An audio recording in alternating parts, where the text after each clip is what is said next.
Hello నాన్న, నాకు ఉద్యోగం వచ్చేసింది అన్న. అవునా? జీతం ఎంతరా? 12,000 అన్న. ఏంది 12,000? లక్షలు పెట్టి చదివిస్తే 12,000 ఉద్యోగం చేస్తానంటావా?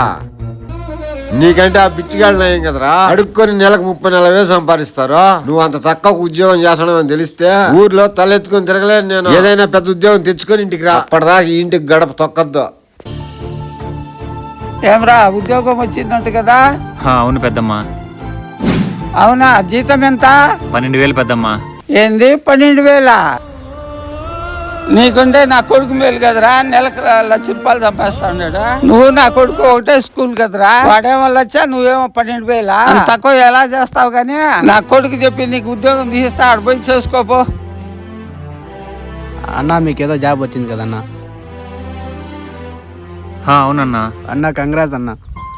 అన్న మీ కంపెనీలో ఏదైనా జాబ్ ఉంటే నాకు రెఫర్ చేయన్న. ఏ జాబ్ ఉన్నా పర్లేదన్న. కానీ జీతం 12,000 అన్న. అన్న శాలరీ తక్కువన్నా పర్లేదన్న, నేను ఆ జాబ్ చేస్తాను.